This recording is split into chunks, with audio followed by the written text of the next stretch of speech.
Tay? Emelita, anak, Anong ginagawa niyo dito? Paano niyo nalaman na dito na ako nakatira ngayon? pinagtanong-tanong ko sa mga kakilala mo, kaya may nakapagsabi sa akin. Ganun ba? Tara ho muna dito sa loob. Mukhang kanina pa kayo dito naghihintay sa labas. Ganitong oras kasi ang pagsasara ko ng pwesto sa palengke. Hindi naman gaanong matagal ang paghihintay namin itong apo kong si Buboy. Kanino bang anak yang batang kasama mo, Tay? Nung umalis ako sa atin, wala naman ako maliit na pamangkin ah. Bakit may apo kang ganyang kabata? Inampon mo ba yan? Anak siya ng ate Agnes mo. Apo, Buboy, magmano ko sa tiya Emelita mo. Opo, Lolo. Hello po, Tia. Anak ni Ate Agnes yan? Kaya pala kamukhang kamukha niya. Lalo ng mata, parehong-pareho sila kung tumingin. Ano bang ginagawa ng batang yan dito?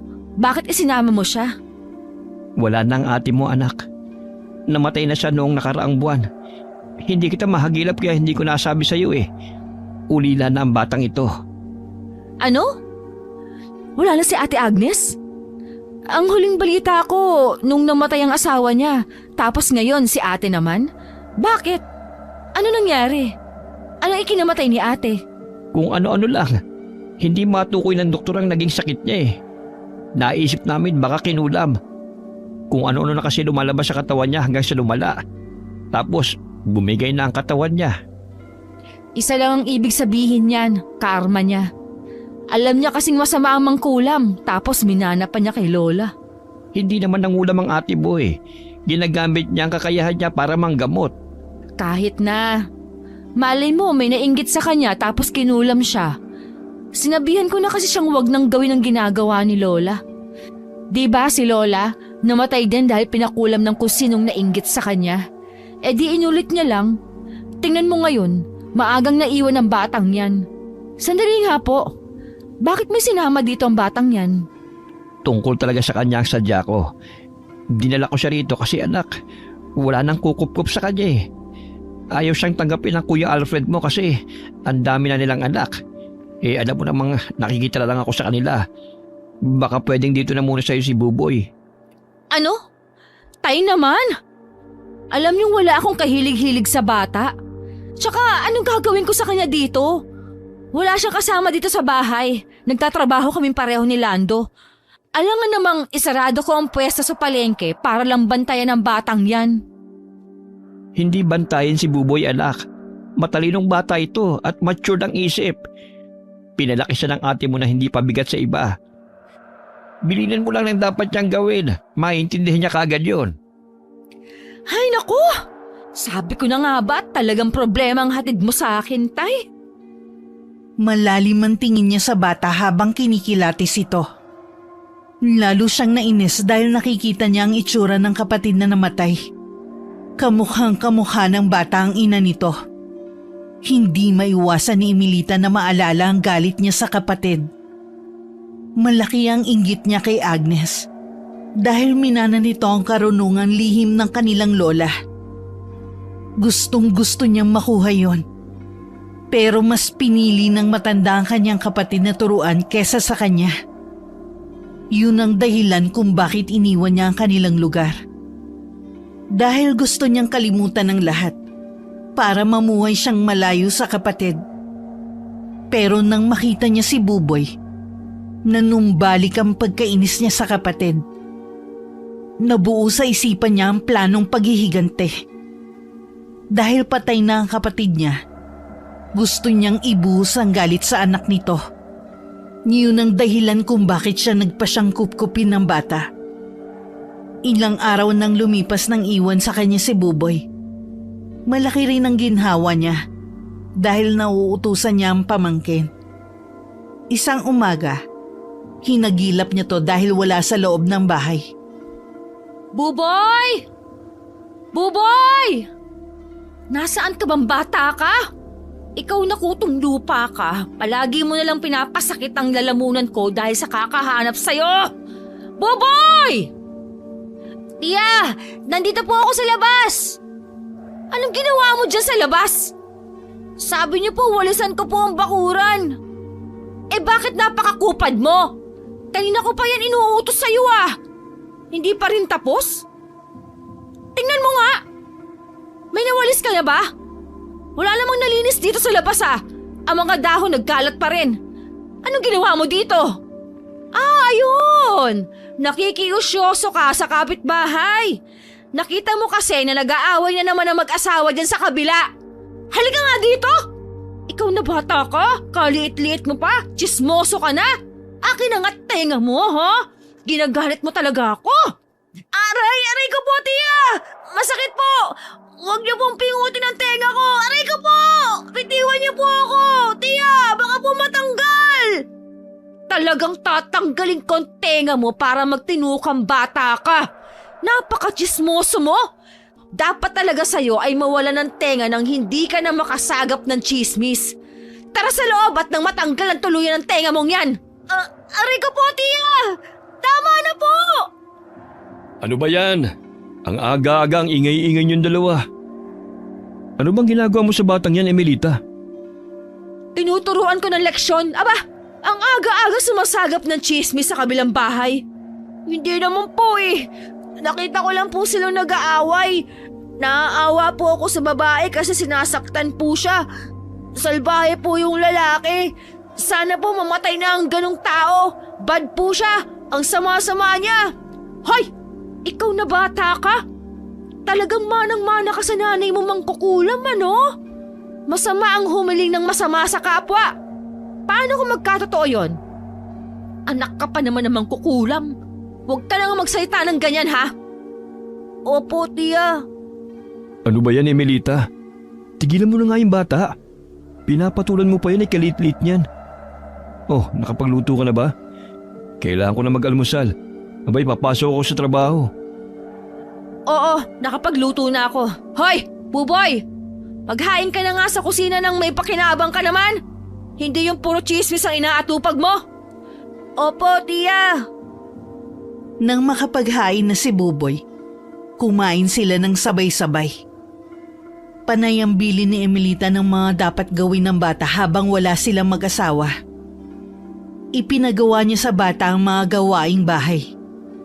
Araw-araw niyang iniiwan ng gawain si Buboy nang hindi ito lumalabas ng bahay para gumala. Pag umuwi naman siya, ay may dala na siyang lutong ulam para hindi na sila magluto. Palagi niyang tinitingnan kung nagawa ba ni Buboy ang lahat ng kanyang iniutos tuwing umuwi siya. Kapag may hindi ito natapos, kumukulo ang dugo niya at nasasaktan niya ang bata. Isang hapon, bago siya pumasok ng bahay galing palengke, nakita niyang abala ang mga tao sa kabilang bahay. Nang makiusyoso siya, nalaman niyang namatay ang kapitbahay nilang lalaki dahil sa atake sa puso. Dahil sa gulat niya, nagmamadali siyang pumasok sa loob ng kanilang bahay. Buboy! Buboy! Nasaan kang bata ka? Tiya? Nandiyan na po pala kayo. Nasa banyo po ako. Maliligo na po sana ako. May kailangan ka po ba? Hoy, bata! Halika nga dito. Umamin ka nga sa akin, Aray ko po, tiya! Nasasaktan po ako! Ang higpit po ng hawak ninyo sa braso ko po! Talagang masasaktan ka sa akin kapag hindi ka umamin! Ano po ba yun? Alam mo bang namatay ang kapitbahay nating si Joel? Sino po yun? Tsaka bakit kayo sa akin nagagalit? Siya lang naman ang lalaking asawa ni Minda. Yung sinasabihan mong sana ay mamatay na dahil sinasaktan ng asawa. Po? Talaga pong namatay siya? Hindi ko naman po yun sinasadya Sabihin mo nga sa akin, anong ginawa mo sa kanya? Wala po, tiya. Wala po talaga. Umamin ka. Anak ka namang kukulam. Kaya imposibleng wala kang alam. Sabihin mo sa akin, anong karunungang lihim ang itinuro sa'yo ng nanay mo? Sabihin mo! Wala po, tiya. Wala pong tinuturo si mama sa akin na kahit ano. Maniwala po kayo sa akin. Wala po talaga. Tsaka hindi po mangkukulam si mama. Manggagamot po siya, sabi ni Lolo. Mangkukulam siya! Mangkukulam ang nanay mo!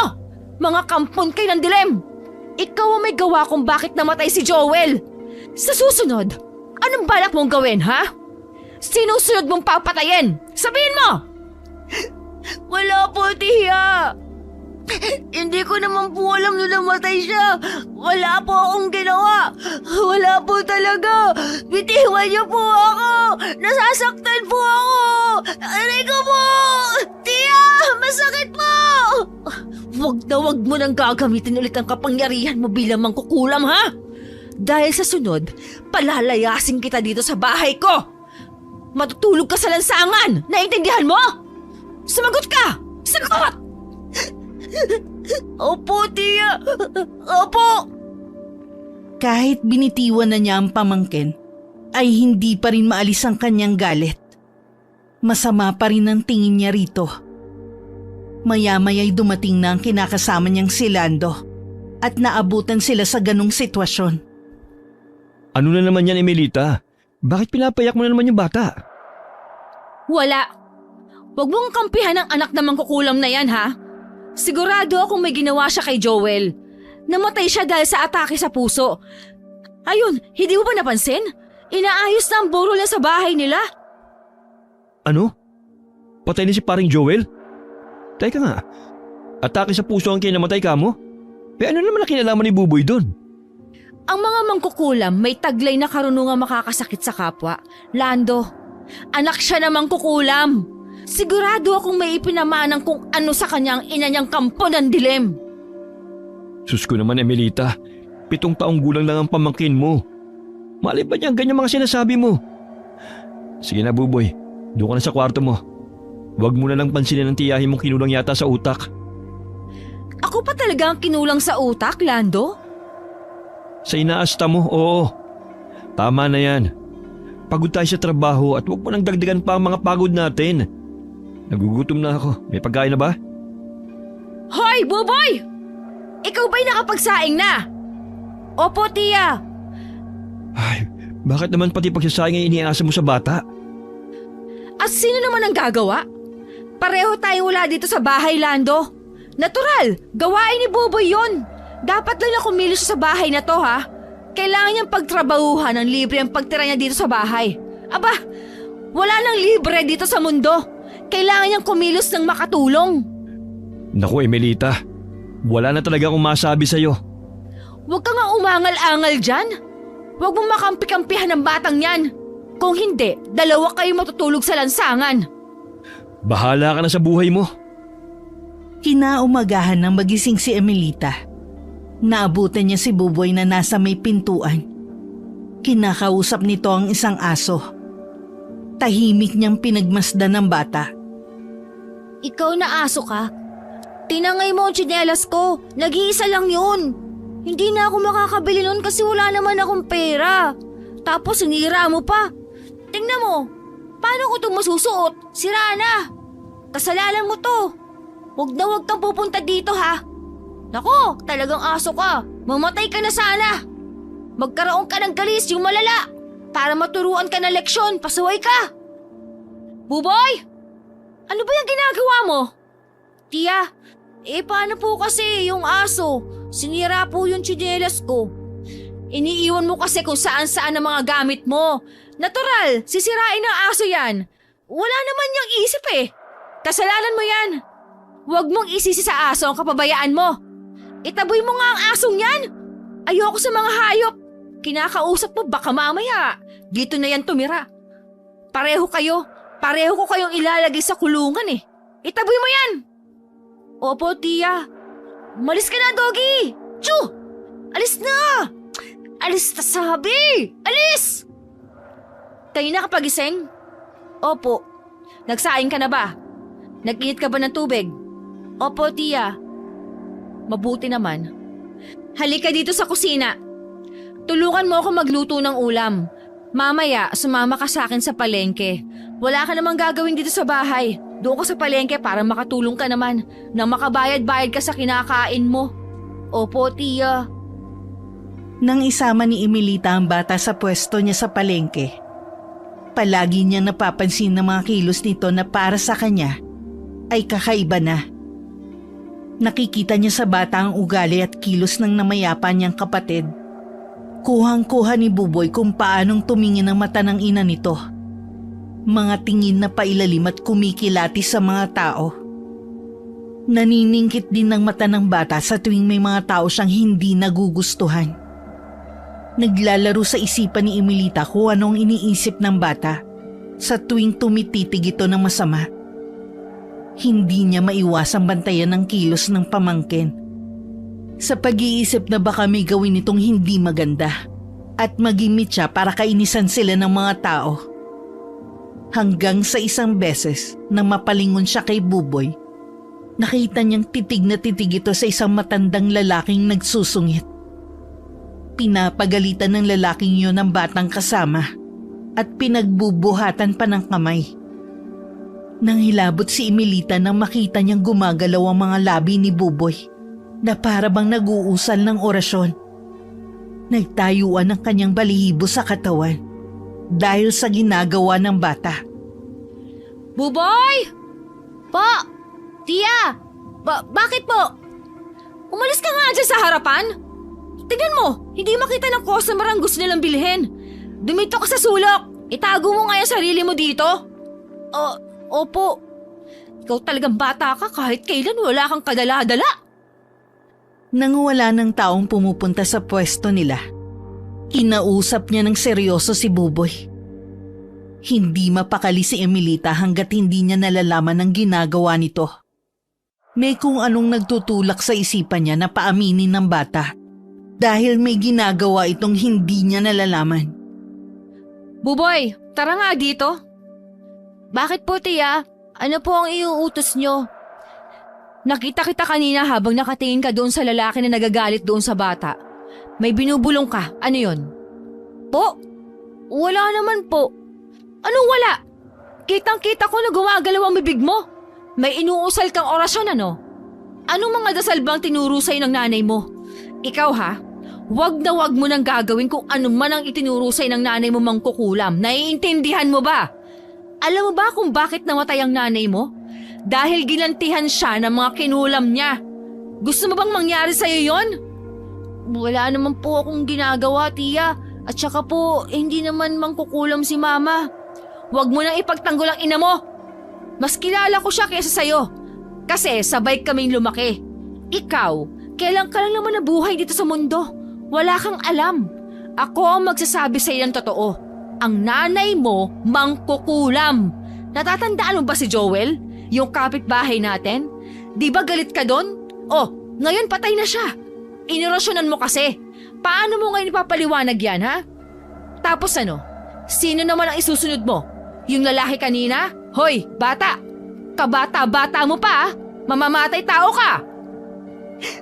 Hindi po totoo yun. Hindi po. Hindi ko naman po pinatay yung kapitbahay natin eh. Hindi mo nga kasi alam na nagawa mo yon. Kaya nga sinasabi ko sa'yo. Kaya kung ano man ang mga itinuro sa'yo ng nanay mo, kalimutan mo na. Kasi masama yon. Naintindihan mo ba? Sumagot ka! Wala nga po tinuturo si Mama sa akin, Tia. Wala po siyang sinasabi. O edi wala! Tumigil ka nga sa pag-iyak-iyak mo. Nakakaimbyer na. Malas yan sa negosyo. Ayusin mo sarili mo. Kalalaki mong tao, iyakin ka. Nang pauwi na sila ng bahay habang nag-aabang ng masasakyan, nakita ni Emilita ang kumpulan ng mga tao sa kabilang kalsada. Sinabihan niya ang pamangkin na hintayin siya sa waiting shed. Pinuntahan niya ang mga nagkukumpulan para makiusyoso. Nagtanong-tanong siya sa mga tao. Nang sinabi ng mga ito na isang lalaki ang nadisgrasya, lalong umatake ang kanyang kuryosidad. Nakipagsiksikan siya para makalapit sa naaksidente. Bigla siyang pinanlamigan ng katawan nang makita ang lalaki. Ito ang lalaking tinititigan ng masama ni Buboy. Halos manlambot siya nang lumayo sa kumpulan ng mga tao. Tiningnan pa niya ang pamangkin na nasa kabilang kalsada. Tahimik lang itong naghihintay sa kanya sa waiting shed. Dumadagundong ang kaba niya habang pinagmamasdan si Buboy. Nagtatayuan ang kanyang balahibo dahil sa kilabot na nararamdaman sa bata. Habang tinitingnan niya ito, nakikita niya ang bulto ng aninong nasa likuran ng pamangkin. Hindi ito anino ng bata dahil masyadong malaki. Bukod doon, nasa lilim si Buboy, kaya nagtataka siya kung bakit meron itong malaking anino. Lalo siyang nangilabot. Tinalikuran niya ang pamangkin at naisip na wag na lang itong balikan. Nabuo sa isip niyang iligaw na lang ang bata dahil isa itong malas. Nanginginig ang mga tuhod niya habang naglalakad. Nakakailang metro na ang nalalakad niya nang bigla siyang nakonsensya sa pag-iwan sa pamangkin.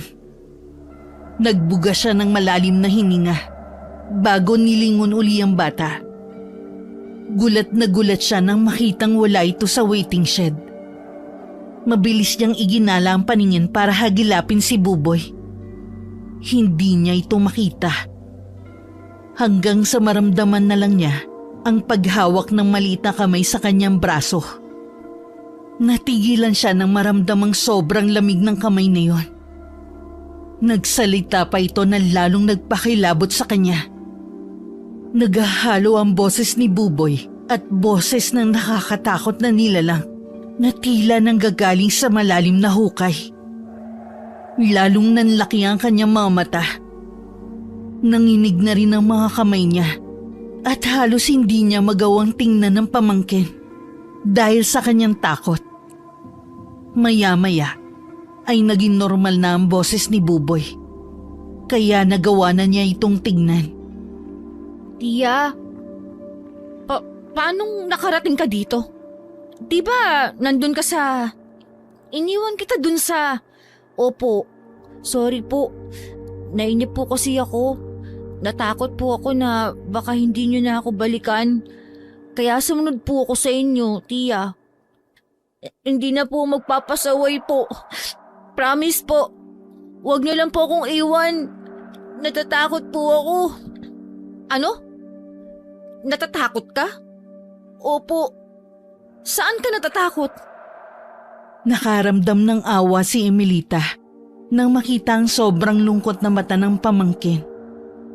Nakaramdam siya ng konsensya. Pero may takot pa rin siya sa bata.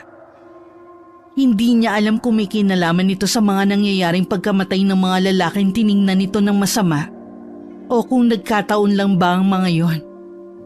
Pero ang inosenteng bata ay hindi niya kayang magpalaboy-laboy sa lansangan. Tumawid ka? Nang mag-isa? Hindi ka ba natakot na baka masagasaan ka? Sabi ko sa'yo, hintayin mo lang ako doon, hindi ba? Eh kung nasagasaan ka, matulad ka dun sa lalaking yon. Nasagasaan yon! Sorry po, Tia.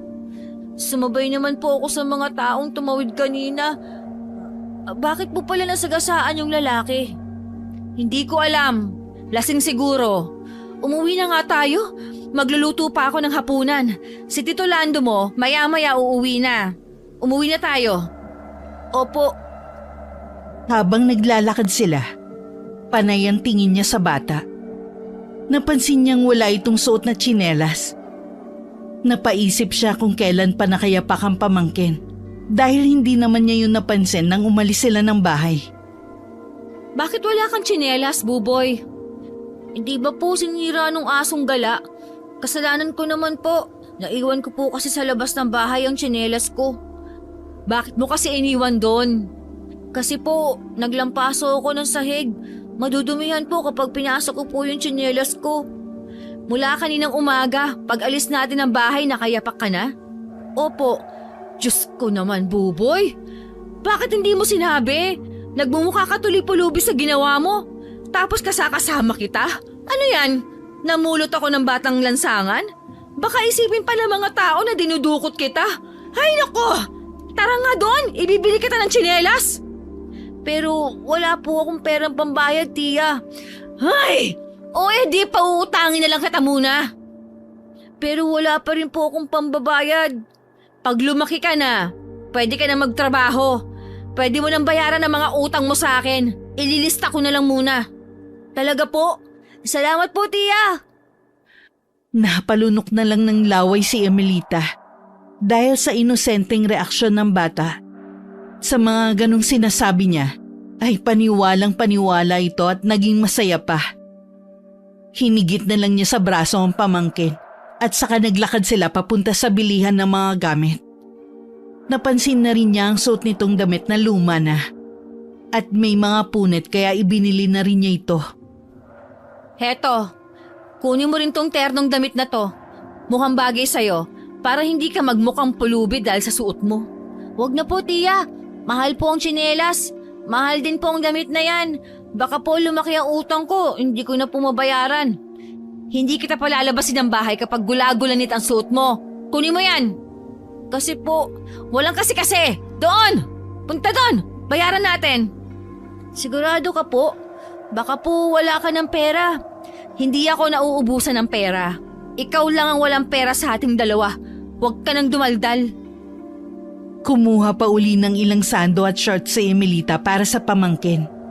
Nang makita niya ang mga damit na babagay sa bata, nakita niya ang kaba sa mga mata ni Buboy dahil dumadami na ang babayaran nila. Nagpigil ng tawa si Emelita. Para hindi na mag-alala ang bata, sinabi niyang libre na niya ang ibang mga gamit nito. Gumaan ang pakiramdam niya nang makita ang malapad ng ngiti ni Buboy. Umaliwala sa mukha nito. Napayakap pa sa kanya ang bata dahil sa tuwa. Bahagya naman niyang itinulak si Buboy at nagkunwaring nainis. Ayaw niyang mapalapit ang loob niya sa bata, lalo na kapag naiisip niya ang lihim na galit niya sa ina nito. Nang matapos nilang bayaran ng mga pinamili, naglakad na uli sila papunta sa sakayan ng jeep. Medyo madilim ang daan dahil paggabi na. Nakailaw na rin ang mga streetlights. Habang naglalakad sila, panay ang tingin niya sa pamangkin. Napapangiti siya dahil hindi pa rin maalis ang ngiti sa bata. Pero maya-maya ay napawi ang kanyang ngiti nang makita ang anino nito. Kakaiba ang aninong nakita niya. Mas malaki pa ito kaysa sa kanyang anino. Iba rin ng hugis. At ang mas nagpakilabot sa kanya, ang kakaibang buhok at daliri ng anino. Mahaba ang buhok at sabog-sabog na gumagalaw-galaw pa. Ang mga kuko rin nito ay matutulis at naninigas na parang gustong manakit. Mabilis siyang lumingon para tingnan kung anong nilalang ang nakasunod sa kanila. Pero wala naman siyang nakita. Nang balingan niya uli ng tingin si Buboy, nakita niyang normal na ang anino nito. Tiya, bakit po? May nakalimutan po ba kayo? Ha? Wala. Halika na. Bilisan mo maglakad, gumagabi na. Opo. Hanggang sa pag-uwi ay hindi pa rin maalis sa kanyang isipan ang mga nangyari. Nasa bahay na ang kinakasama niyang si Lando at nakapagluto na rin ito ng hapunan. Naging masaya si Lando na makita niyang nagbanding sila magtiyahin. Pero inismiran naman niya ang lalaki. Ayaw pa rin niyang tanggapin na napapalapit na sa kanya ang bata. Natatalo ang emosyong yun ng takot sa kakaibang pangyayari na nasasaksihan niya kay Buboy. Ang tingin pa rin niya sa bata ay isang malas o di kaya'y binabantayan ng demonyo. Malalim na ang gabi.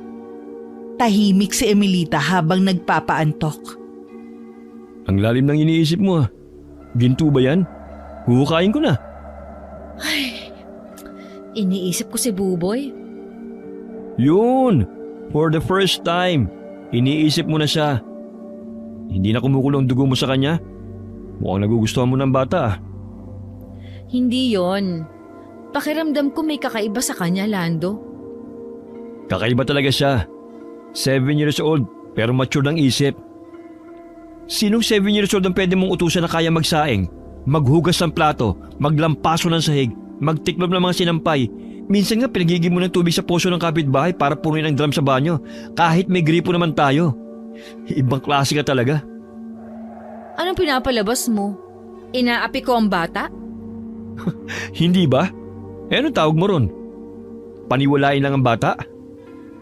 Sabihin mo ba namang hindi pwedeng laging buksan ng gripo kasi mahal ang tubig? Kaya nag-iigib sa poso. Tigilan mo nga ako. Binibwisit mo lang ako. Tapos ngayon iniisip mo na. Nakukonsensya ka na, no? Pwede. Itulog mo na nga lang yan. Buwisit ka. Pag-untugin ko kayong dalawa ni Buboy eh. Hindi nga. Seryoso na. Ano bang iniisip mo sa batang yon? Balak mo ng pag-aralin next year? Goods yan. Sayang ang talino ng batang yan. Hindi yon. May napapansin kasi akong kakaiba sa kanya. Hindi mo balak pag-aralin ng bata? Eh di pag-aralin mo kung gusto mo. Ibang klase ka talaga. Ano mga kaiba sa kanya? Basta, hindi mo maiintindihan. Naiisip ko kasi, hindi kaya binabantayan siya ng mangkukulam niyang ina? Kung ano-anong pinag-iisip mo, Emilita. Itulog mo na lang kaya yan. Bata-bata ng pamangkin mo, pinag-iisipan mo na masama. Tinalikuran na siya ni Lando at tinulugan na lang. Lalo lang siyang nainis sa kinakasama. Matutulog na rin sana siya nang biglang makarinig ng ingay sa kusina. Naglaglagan ng mga kasangkapan doon. Inis na inis siyang bumangon at bubulong-bulong. Inisip niya na baka may nakapasok na pusa. Dinampot niya ang hanger na nakasabit sa pako sa likod ng pinto bago lumabas ng silid. Pagkalabas ay ginala niya ang paningin sa kabuuan ng bahay. Madilim ang paligid dahil patay ang mga ilaw. Bahagya lang ang liwanag na pumapasok mula sa ilaw sa poste sa labas ng bahay. Pero sapat na ang liwanag nito para maaninag niya kung may nakapasok na pusa. Dahan-dahan siyang pumunta sa kusina. Mahigpit ang pagkakahawak niya sa hanger. Natigilan siya nang makita ang malaking anino. Katulad ito ng aninong nakasunod kay Buboy. Mas malaki na ito at halos punuin ng buong kusina. Kinilabutan siya nang makita ito. Nanlalaki ang mga mata niya habang titig na titig. Pakiramdam niya hindi ito basta anino lang. Para itong may sariling buhay. Nararamdaman niyang nakatingin ito sa kanya. Maya-maya ay may kulay pula na lumitaw sa mukha nito. Nagliliyab ng mga mata ng aninong yon ang pulang yon. Kasunod nito ang paghulma ng matutulis ng ngipin. Bumuka pa ang bibig ng anino na para bang gusto siyang lapain. Umunat ang mga kamay nitong may matutulis na kuko at pilit siyang inaabot. Sa sobrang takot niya, hindi na siya nakakilos at hindi na rin makasigaw. Sa sobrang panginginig ng katawan, ay bumagsak siya sa sahig. Maya-maya ay nakarinig siya ng mga salitang bumubulong. Napatakip siya ng tenga dahil palakas ng palakas ang boses na yun. Paulit-ulit ang pag-usal ng mga salitang hindi niya maintindihan. Hanggang sa naglaho na ang anino sa kanyang harapan. Nagkaroon siya ng lakas na makatayo. Kahit nanginginig ang katawan, ay pinilit niyang makabalik sa kwarto. Bago siya makarating sa silid nila, ay nadaanan niya ang silid ni Buboy. Naririnig niya sa loob ang boses na nag-uusal ng orasyon. Ang takot niya ay napalitan ng galit. Dali-dali niyang binuksan ang pinto ng silid at hinagilap ang bata. Binuksan niya ang ilaw. Nakita niya si Buboy na nakaupo sa higaan at may kung anong ginagawa. May hawak itong papel at lapis. Anong ginagawa mong bata ka? Ano to? Anong dinadrawing mo sa papel na to? Sabihin mo! Tiya, natatakot po ako. May nakita po akong monster. Ganito ang itsura niya. Nakita ko po. Sa kusina po. Sinungaling. Huwag ako, Buboy. Anak ka namang kukulam. Umamin ka. Ang aninong yon, gawa mo, di ba? Ikaw ang naglikha sa kanya. Ginagamit mong pag-drawing para mabigyan siya ng itsura. Inoorasyon mo para makapanakot ka. Akala mo ba matatakot mo ko, ha? Gusto mo ba akong patayin? Sumagot ka! Hindi po, tiya. Maniwala po kayo. Hindi ko po gawa ang monster. Natatakot po ako sa kanya, tiya. Huwag mo akong artihan. Ganyan-ganyan din ang ginagawa ng ina mo. Nakukuha niya ang mga tao sa pag-iinarte niya. Sinasabi niyang nakikita niya ang halimaw at itinataboy niya lang. Pero ang totoo, kakampi niya ang halimaw na yon. Ginawa niya para mas mabisa ang pangungulam niya. Kaya ngayon, inuulit mo. Anak ka nga namang kukulam. Hindi po totoo yun. Hindi man kukulam si Mama. Akin na nga yung papel at lapis na yan. Sinabi ko sa'yo na huwag ka mangingialam sa mga gamit ko ah. Ang tigas na ulo mo. Sa susunod na kumuha ka ulit ng papel at lapis, palalayasin kita. Ayoko nang may mangkukulam sa bahay ko. Naintindihan mo ba? Ha? Sagot! Opo, tiya. Bago lumabas ng silid, binatukan pa niya ang bata at sa gigil dito ay nagawa niyang sabunutan. Pagbalik niya sa silid nilang mag-asawa, bumalik uli ang panginginig ng katawan niya sa maghalong galit at takot. Takot na takot siya habang tinitingnan ang iginuhit ng bata sa papel. Kuhang-kuha nito ang itsura ng aninong nakita niya sa kusina. Buong gabing hindi siya makatulog. Kaya bumangon siyang nanlalambot ang katawan.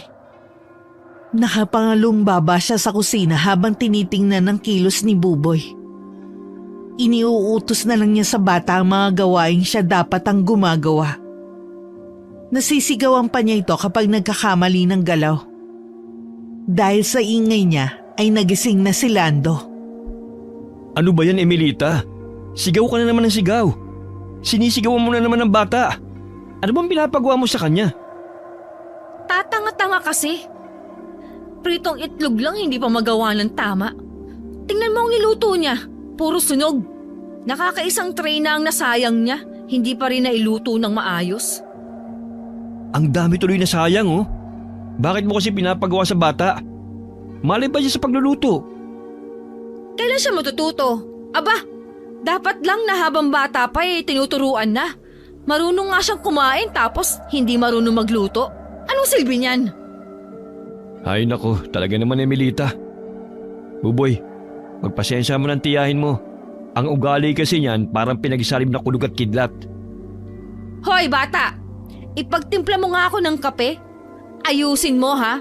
Baka mamaya pati kape, pumalpak ka pa.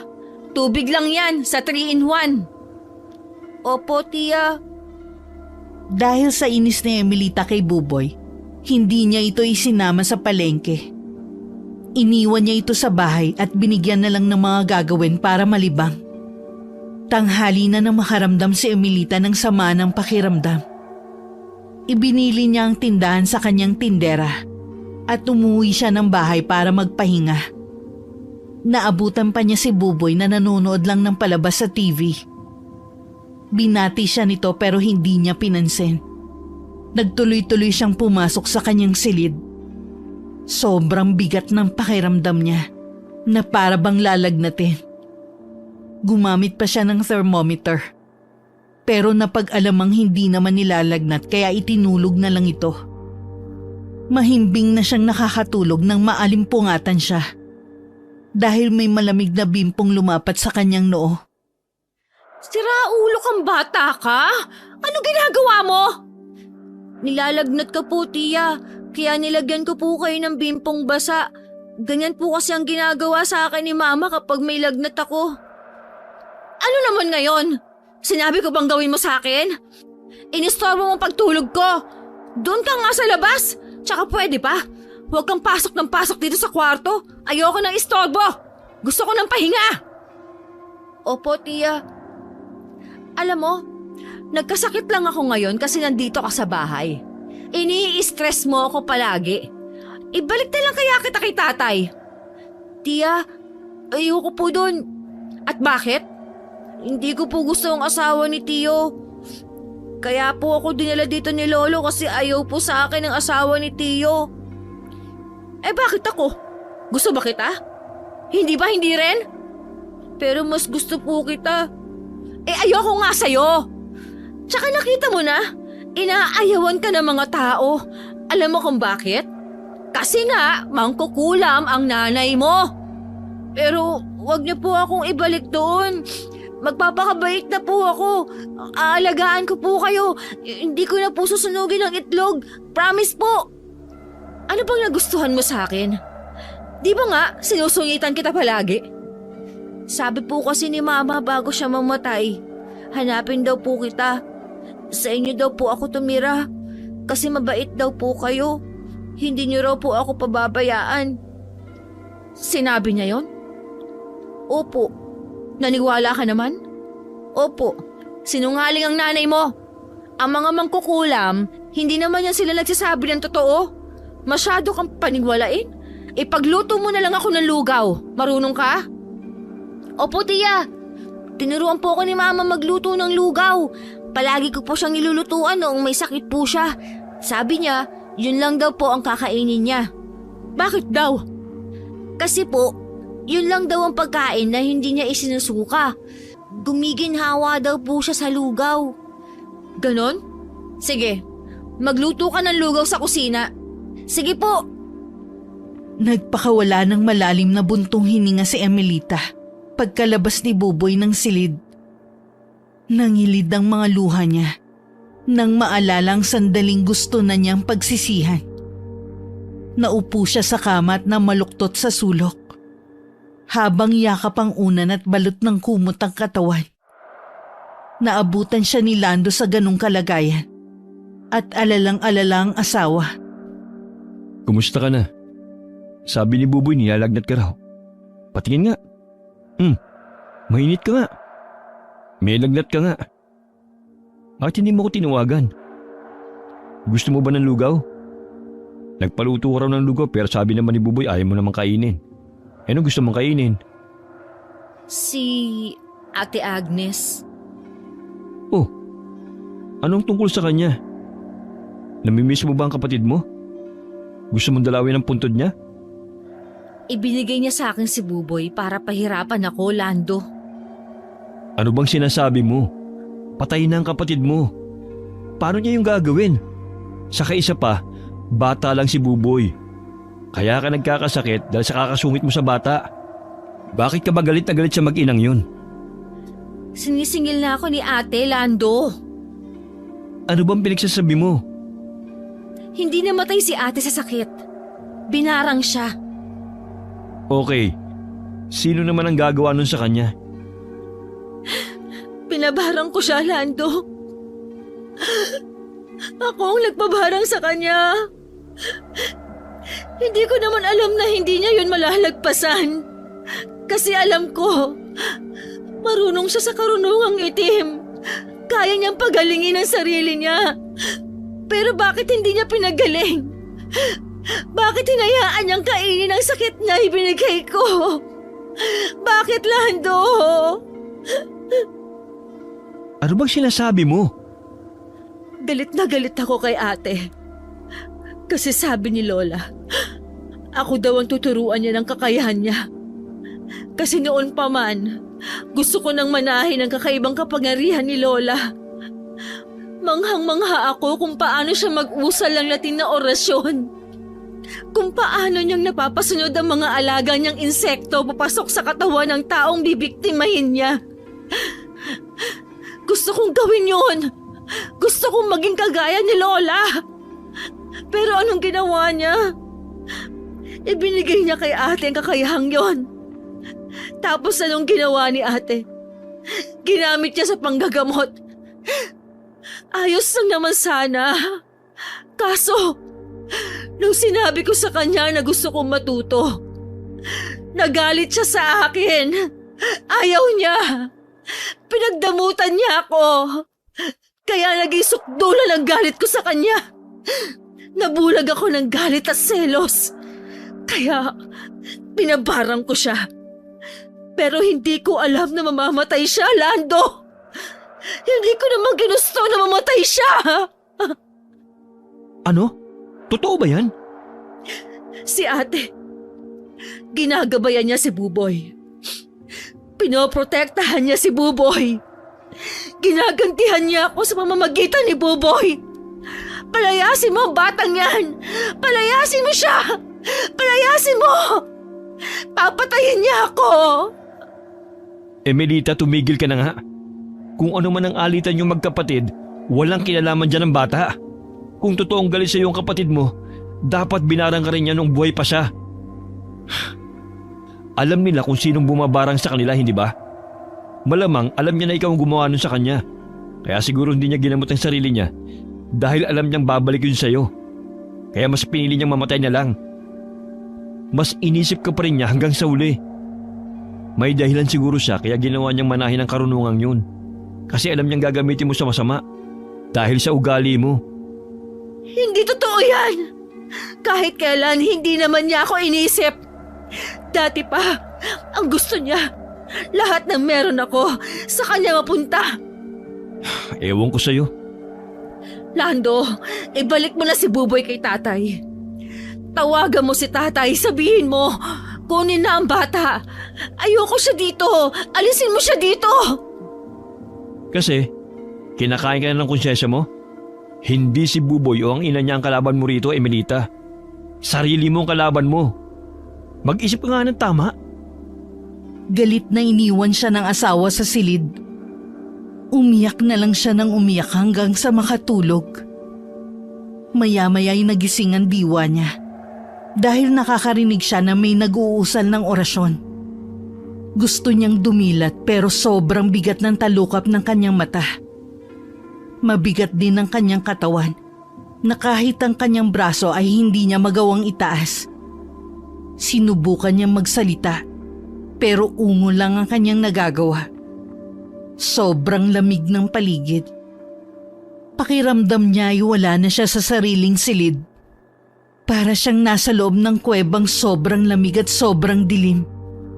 Maya-maya ay naramdaman niyang may sumasakal na sa kanyang leeg. Nagsimula na siyang mahirapan sa paghinga.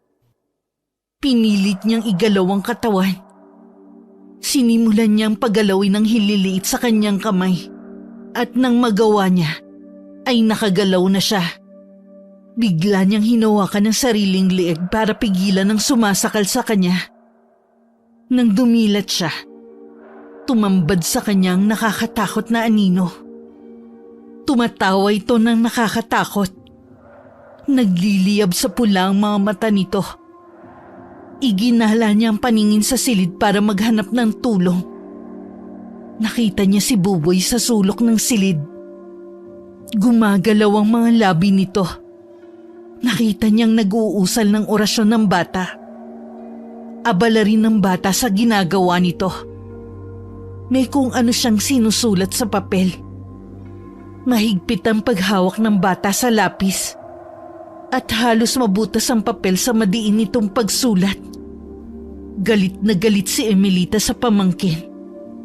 Dahil hindi siya makapagsalita, minumura na lang niya ito sa kanyang isip. Maya-maya'y tumingin sa kanyang bata. Matalim ang titig nito at sobrang talim na puno ng galit. Nanlalaki ang mga mata ni Emelita at nanginig siya dahil sa kilabot na makita niya ang mga titig na yun ni Buboy. Maya-maya'y napapikit na lang siya. Tinanggap na niyang yun na ang kanyang huling hininga. Pero makalipas ang ilang minuto, nakaramdam siya ng kaginhawaan. Narinig niyang may pumasok sa kwarto. Lando! Oh, gising ka na pala. Masyadong mahaba ang tulog mo eh. Hindi ka na nakakain. Nagugutom ka na ba? Si Buboy! Si Buboy? Ayan oh. Alam mo ba, binantayan ka ng pamangkin mong yan. Wala pa yung tulog dahil sa pag-aalala sa'yo. Madaling araw na oh. Palagi kanyang pinupunasan ng basang bimpo. Buboy! Tia, ikaw, kitang-kita kita. Binabarang mo ako, ano? Sumagot ka. Pinapatay mo ako ng paunti-unti. Walang hiya ka talaga. Manang-mana ka sa ina mong mangkukulam. Tia, Emelita, tumigil ka nga. hindi mo kasi alam. Nasaan ka ba kanina? Bakit siya nandito sa kwarto ko? Bakit mo siya pinabayaang mag-isa dito? Papatayin ako ng batang yan. Bakit? Natatakot ka? Natatakot kang gawin sa'yo ni Buboy ang ginawa mo sa nanay niya? Ay nako, alam mo Emelita, natatakot ka sa multong ginawa mo kaya ka nagkakaganyan. Hindi mo naiintindihan. Papatayin nga niya ako. Inoorasyon na niya ako habang tulog. Tingnan mo ang papel. Nagdodrawing siya ng monster at inuutusan niya yon para patayin ako. Natigilan si Emelita nang sinampal siya ng asawa. Lalong nagalit sa kanya si Lando. Hindi ito nagsalita at lumabas na lang ng silid para hindi humaba ang kanilang pag-aaway. Nang maiwan si Buboy, ibinuntun niya ang galit sa bata. Ikaw, mula nang dumating ka, puro kamalasan ang nangyayari sa akin. Anak ka ng dyablo! Lumayas ka sa bahay ko! Layas! Tia, yung anina po na monster, hindi po ako may gawa nun. Diba? Nakikita mo ang halimaw na yon? Nakikita mo kasi likha mo yon. Hindi po. Kayo po ang may gawa sa kanya. Nabuo siya dahil sa matindi niyong galit. Humiling po ba kayo ng bantay? Kasi ang anino po na yon, ibinigay ng kusino sa inyo para maging bantay niyo po. Pero lumalakas po ang halimaw, depende po sa emosyon ninyo. Kapag po galit kayo at masama, nagiging ganun din po siya. Pero ang bantay po ninyong yun, kayo po ang sinasalakay. Kasi po, hindi niya kaya ang galit ninyo. Kaya po nagkakaroon siya ng sariling pag-iisip na patayin kayo. Sinungaling ka. Huwag mong binibilog ang ulo ko. Bata ka lang na walang alam. Sinusubukan ko po siyang labanan. Pero nahihirapan po ako kasi tinutulungan niyo po siyang lumakas. Subukan niyo pong labanan siya. Kayo lang po ang makakatalo sa kanya, Tia. Hindi mo ako mapapaniwala. Kagaya ka rin ng nanay mo mangkukulam. Umalis ka sa kwarto ko. Lumabas ka! Labas! Tumatakbong lumabas ang bata. Sinundan niya ito ng masamang tingin. Nang makalabas si Buboy, inisip niya ang sinabi ng bata. Naalala niya ang paglapit sa mambabarang na binayaran niya para barangin ng kapatid. Dahil sa takot niyang balikan siya ni Agnes, humingi siya ng bantay sa mambabarang na yun. Lalong nanlumo si Emelita matapos niyang maalala ang lahat.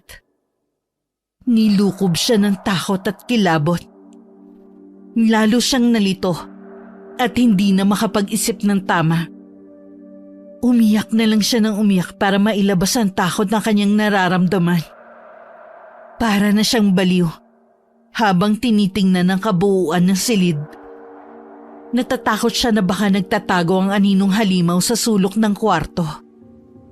Nang hindi na niya kinayang isiping yon, nagmamadali siyang lumabas. Hinagilap niya si Buboy. Nakita niya itong nakaupo sa sofa sa sala at hawak na naman ang papel at lapis. Anong ginagawa mo? Bakit nag-drawing ka na naman ng halimaw?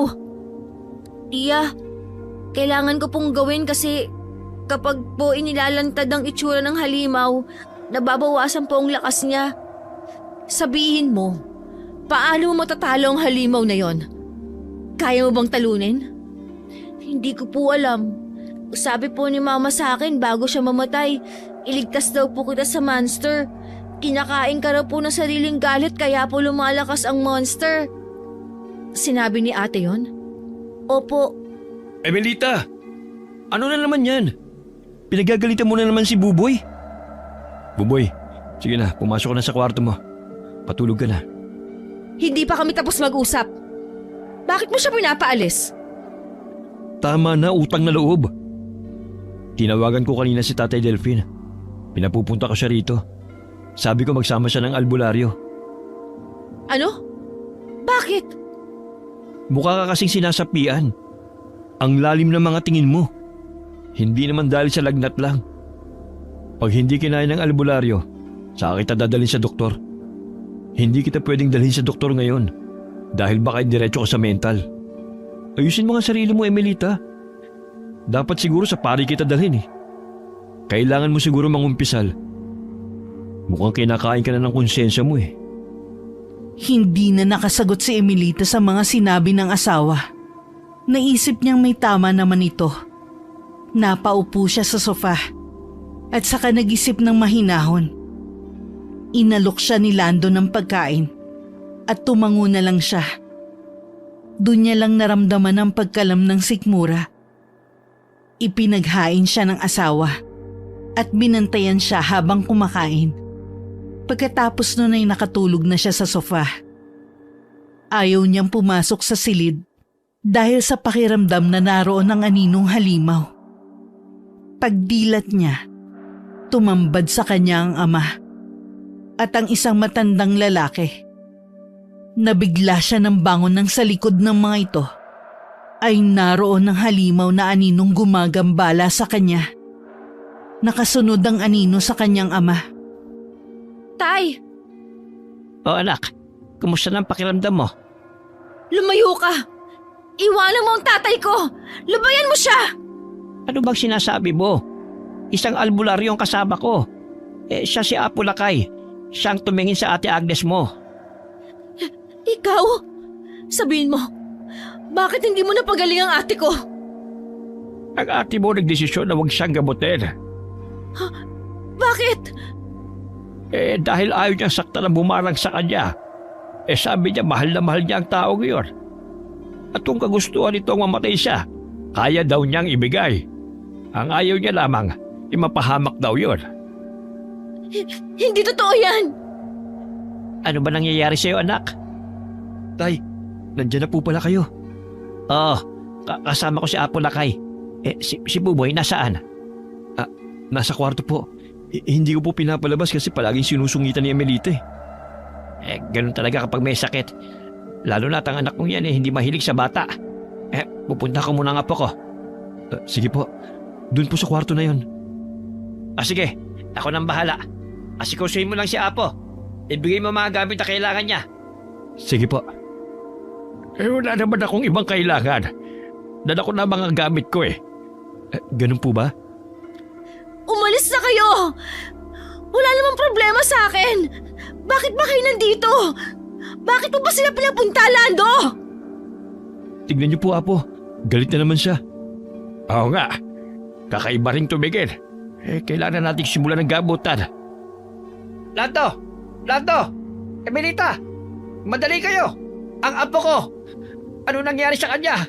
Bakit wala siyang malay? Po? Ano? Bakit? Napano si Buboy? Dahil sa sigaw na yun ni Mang Delfin, nagmadali silang tumakbo sa kwarto ng bata. Naabutan nila si Mang Delfin na kalong sa kandungan ng batang walang malay. Nanlambot ang katawan ni Emelita nang makita si Buboy na nababalutan ng usok na itim. Ano nangyari sa kanya? Wala sa katawan ng bata ang kanyang espiritu. Nababalutan siya ng itim na mahika. May gustong sumakob sa kanyang katawan. Anak siya namang kukulam. Kaya natural lang sa kanya na magkaganyan. Emelita, hanggang ngayon ba naman? Bukas ang sixth sense ng bata. Kaya lapitin siya ng mga elemento at mga enerhiya. Una ko pa lamang makita ang batang yan. Alam kong espesyal siya. Dalian nyo. Ihiga nyo siya sa sahig. Kailangan ko mabawi ang espiritu niya bago pa siya maunahan ng itim na enerhiyang sumasakop sa kanyang katawan. Sinabi ng manggagamot na ilabas sa sala ang bata para merong mas malaking espasyo. Ipinasarado rin ang pinto at mga bintana.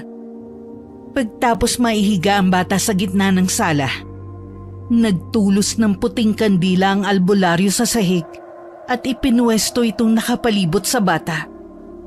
Pagkatapos ay nagsimula ng matandang lalaki sa pag-usal ng orasyon para mabawi ang espiritu ng bata. Maya-maya ay nagtayuan ang balahibo nila sa katawan dahil sa kilabot. Lumamig ang klima. Wala namang hangin dahil hindi nakabukas ang bentilador.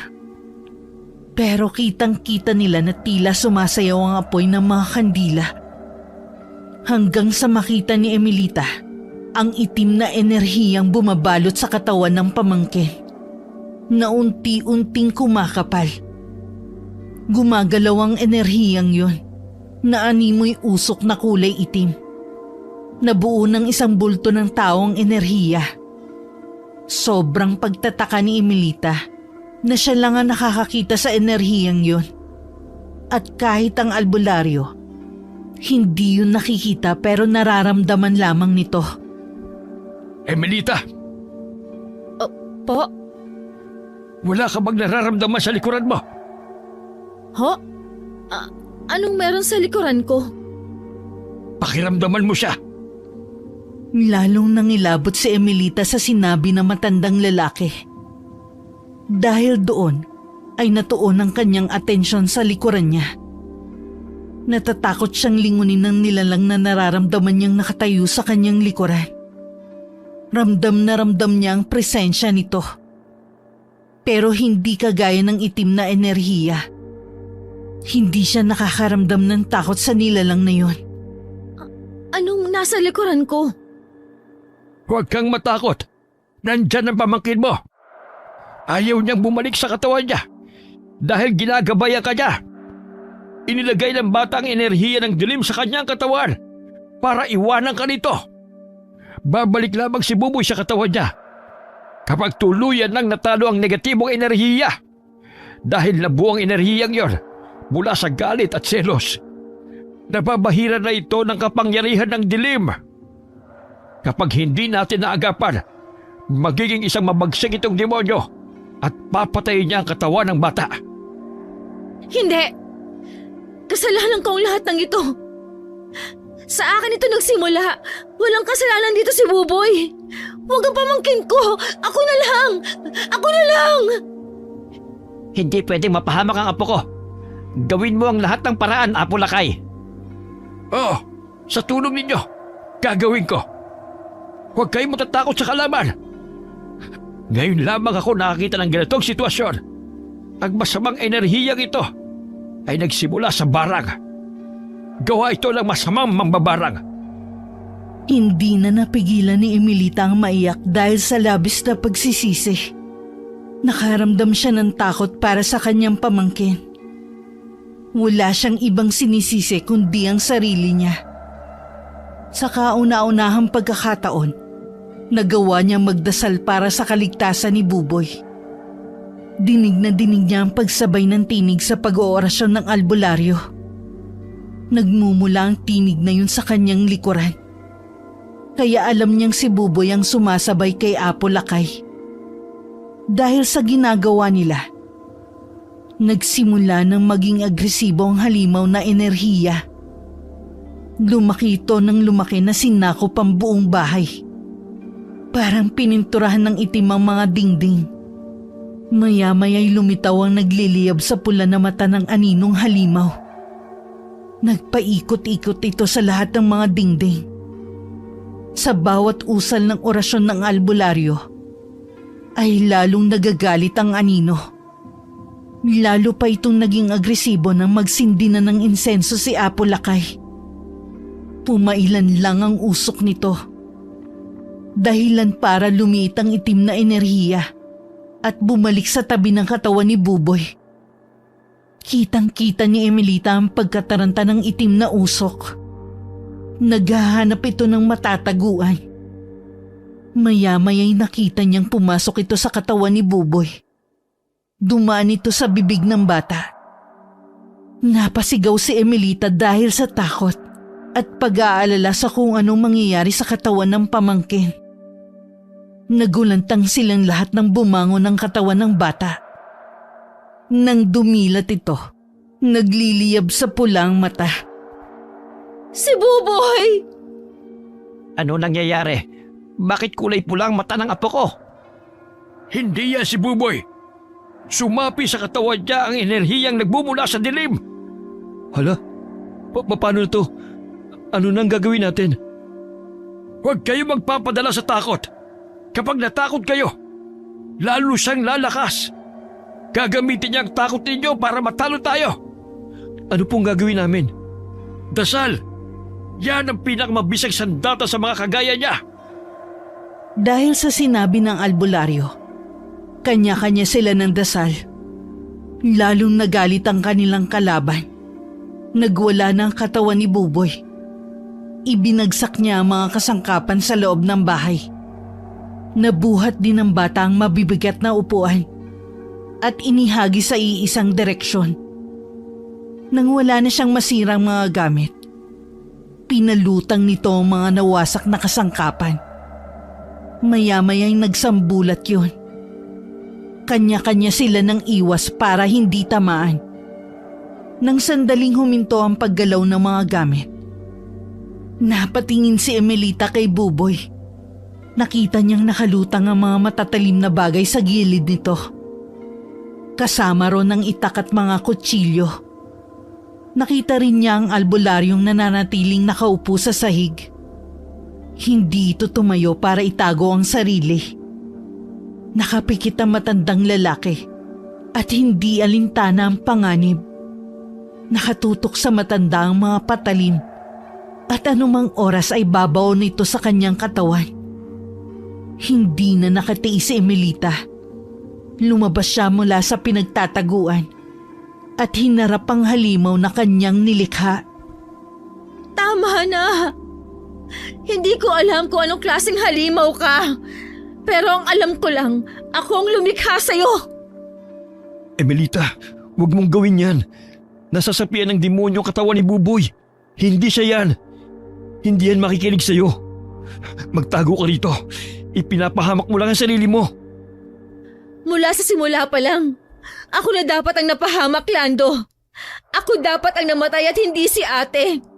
Ang dami-dami ko lang dinamay. Hindi na kaya ng konsensya ko dahil sa akin nabuo ang halimaw na yan. Kasi isa akong halimaw. Ako ang saktan mo. Nandito ako. Iwanan mo pamangkin ko.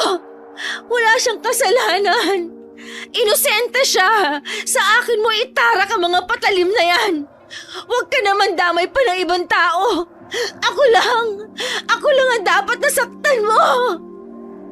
Nakaramdam ng takot si Emelita nang makita niyang nanginginig ang mga patalim habang nakalutang sa ere. Nanggigigil itong nagpipigil na maitarak sa katawan niya. Nakita rin niya ang pagkuyom ng kamao ni Buboy. Pero kahit natatakot, nilakasan niya ang kanyang loob na harapin ang halimaw na binuo niya. Maya-maya'y nakaramdam siya ng malamig na humawak sa kanyang kamay. Napaluha siya nang maalala ang minsang hinawakan siya ni Buboy. Malamig ang kamay nito. Marahil sa takot at pag-aalala na baka iwanan siya sa waiting shed ng mga sandaling yon. Bumagsak ang katawan ni Emelita at humagulgol. Buboy, patawarin mo ako. Patawarin mo si Tia. Kasalanan ko lahat. Pati ang nangyari sa nanay mo. Ako ang may gawa nun. Nagsisisi na ako, Buboy. Ate Agnes, patawarin mo ako. Nabulag ako sa galit, inggit at selos. Pero hanggang ngayon, ako pa rin ang iniisip mo. Akala ko, pinadala mo si Buboy para gantihan ako. Pero ang totoo, pinadala mo siya para gabayan ako. Kasi alam mong naliligaw na ako ng landas. Sorry, ate. Sorry. Bumagsak na mga kutsilyo. Pati si Buboy, nawala na rin ng malay. Ang apo ko! Buboy! Apo! Emelita, ayos ka lang ba? Paano ako hihingi ng tawad kay ate? Maririnig pa ba niya ako? Mapapatawad pa ba niya ako? Palagay ko, hindi naman siya galit sa'yo. Mukhang ikaw lang talaga ang nagalit sa kanya ng gusto. Sobrang sama ko, Lando. Oo nga. Talagang masama ako? Ang ibig kong sabihin, lahat naman ng tao may kasamang taglay eh. lahat naliligaw ng landas. Pero ang mahalaga, palagi pa rin bumabalik sa liwanag. Pwede ka pa rin bumawi sa kapatid mo.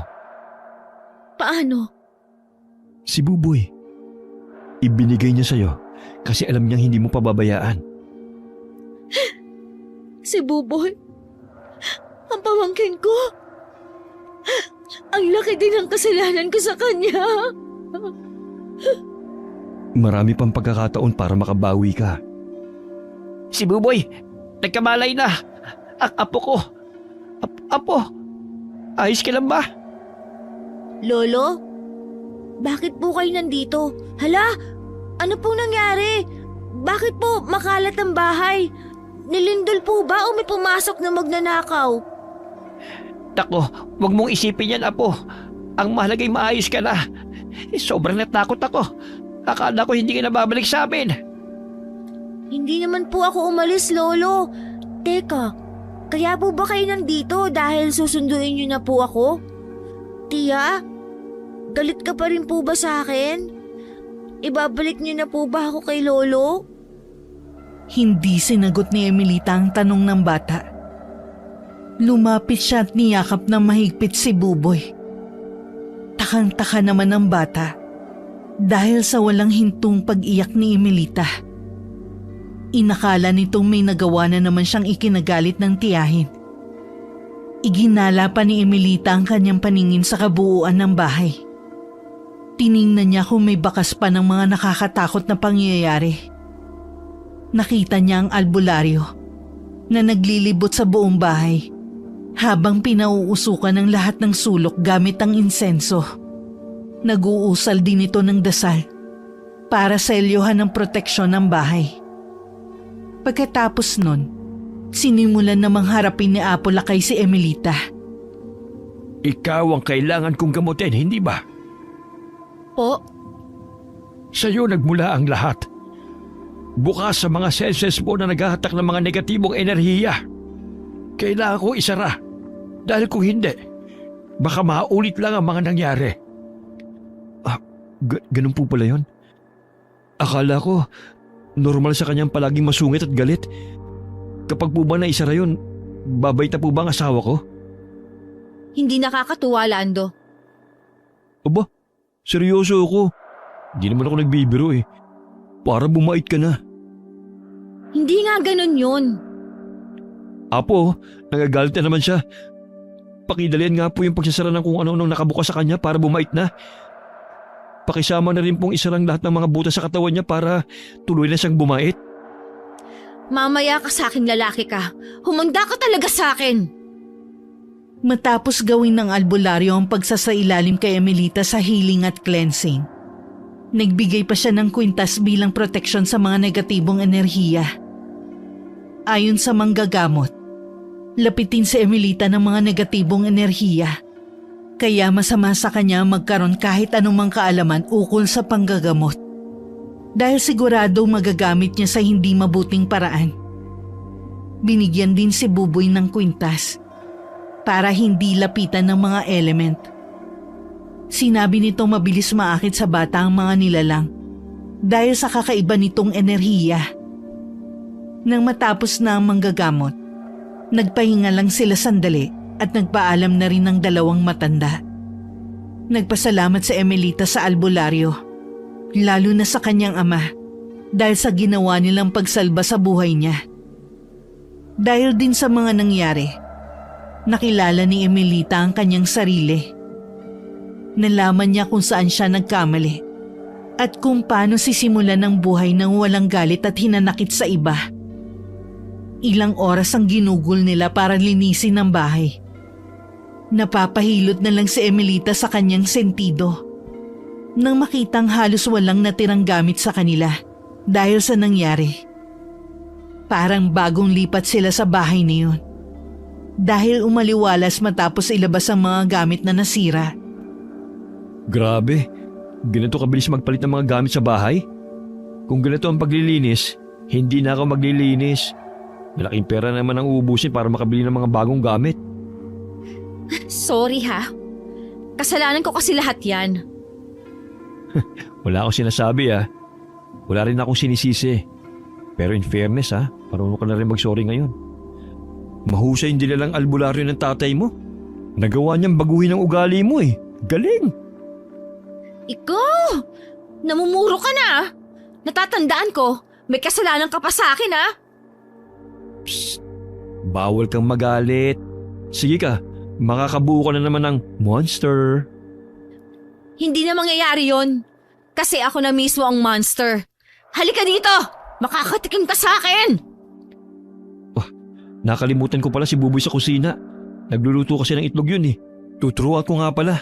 Baka mamaya makaubos na naman siya ng isang tray doon. Yung dati kasi niyang teacher, hindi magaling magturo.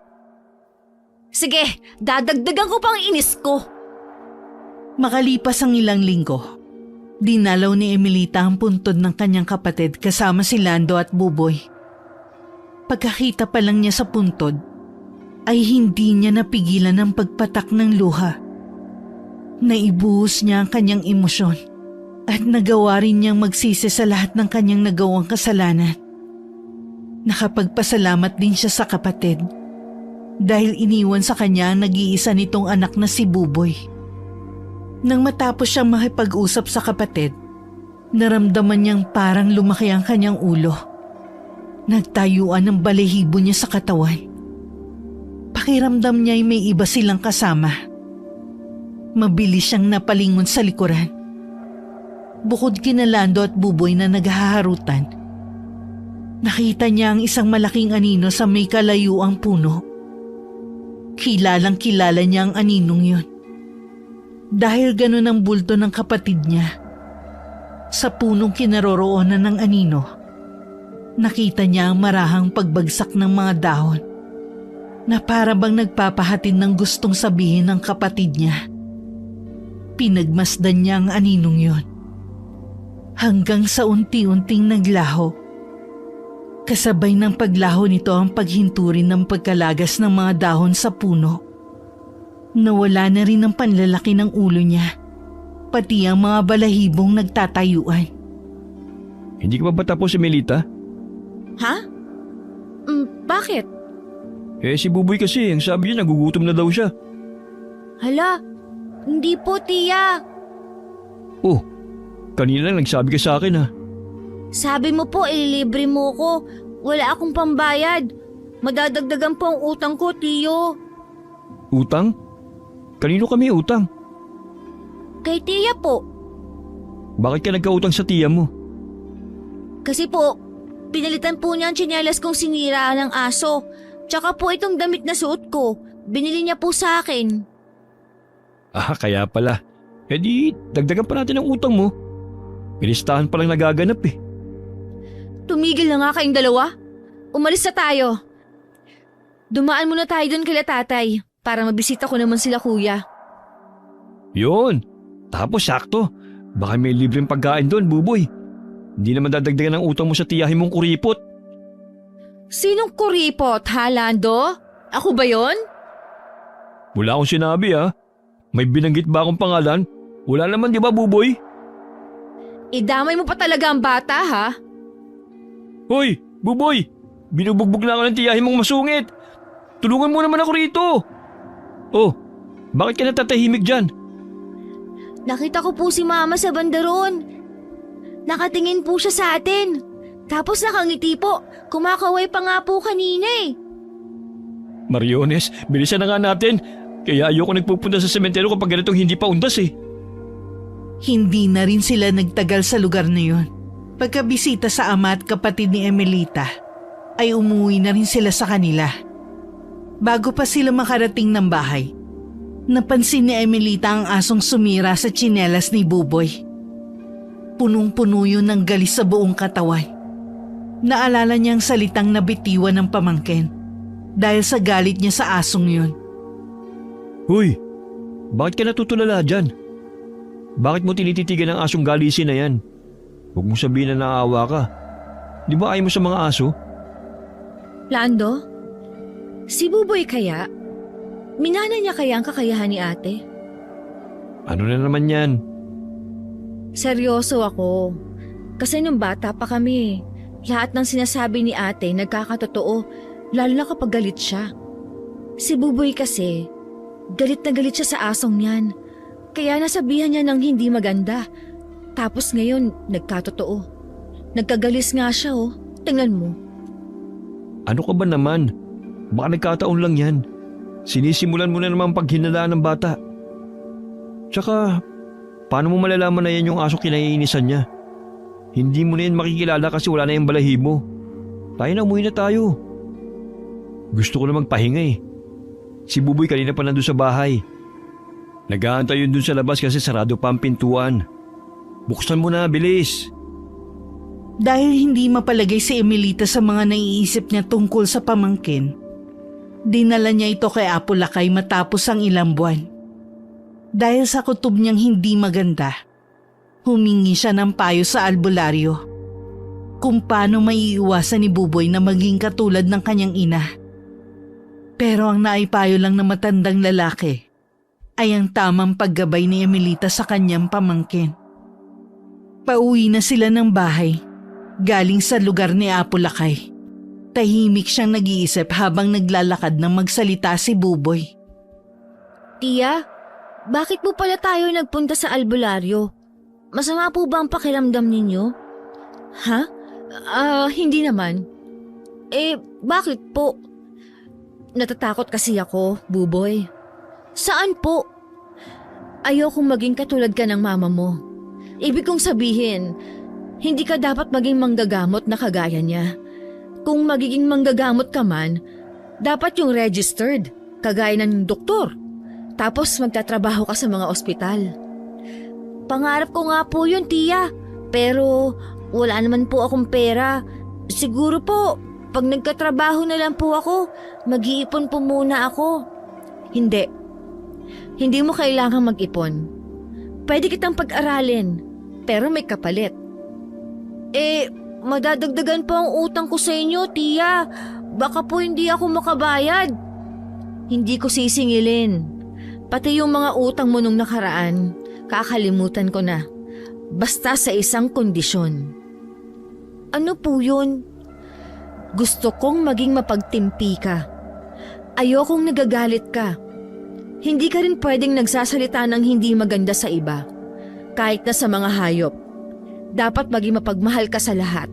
Kaya mo ba yon? Opo, Tia. Dapat hindi ka maging magagalitin. Huwag mong tularan ng pangit kong ugali, ha? May papangako mo ba? Opo, Tia. Promise po. Sige. Pag ganyan, pag-aaralin na kita next year. Tapos, magsikap ka para maging mabuti kang doktor. Wala ka naman talagang utang sa akin, Buboy. Ako ang maraming utang sa'yo. Pati ang pagkakaroon mo ng isang ina na gagabay dapat sa'yo, kinuha ko. Kaya, hayaan mong bayaran kong lahat ng yon.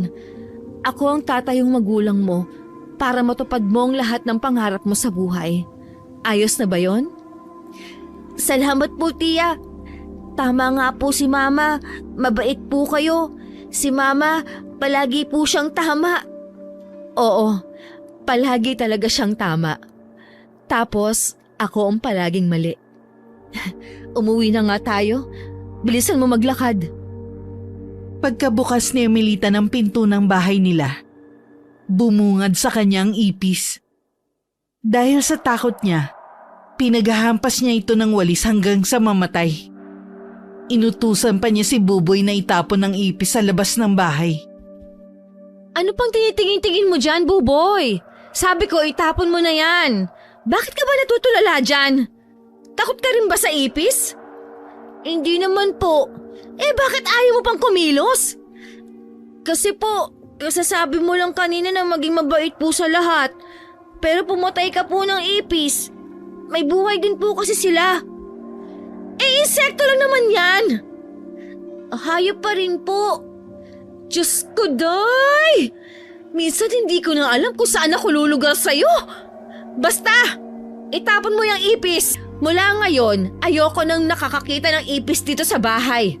Kung ayaw mo silang mamatay, ilabas mo na lang. Sige po. Napalamukos na lang siya ng muka dahil sa katuwiran ng kanyang pamangkin na hindi naman niya masisi. Mula noon naging maayos na ang pagsasama nila magtiyahin. At dahil na rin kay Buboy, ang pagkakaroon ng anak na inaasam nilang mag-asawa ay nagkaroon ng katuparan. Tuwang-tuwa si Buboy nang malaman nitong magkakaroon na siya ng kapatid. Lumipas ang ilang buwan at dumating na ang araw na manganganak na si Emelita. Ang saya na kanyang nararamdaman ay nahaluan ng pagtataka. Bakit ka na naman natutulala? Tignan mo si Buboy oh. Ang saya-saya niya kasi may kapatid na siya. Anong ipapangalan natin sa anak natin? Wait naman niya. May baby girl na tayo. Ang batang yan, Lando. Oh, anong batang to? Kamukha ko o kamukha mo? Sinong kamukha? Buboy, sa tingin mo anak, sino kamukha ng kapatid mo? Ako ba o si tiya mo? Magsabi ka ng totoo. Hindi po kayong dalawa. Sa tingin ko po, kamukha si Mama. Mama? Oo, tama siya. Kamukhang kamukha siya ni Ate Agnes. Wakas. Tay? Emelita,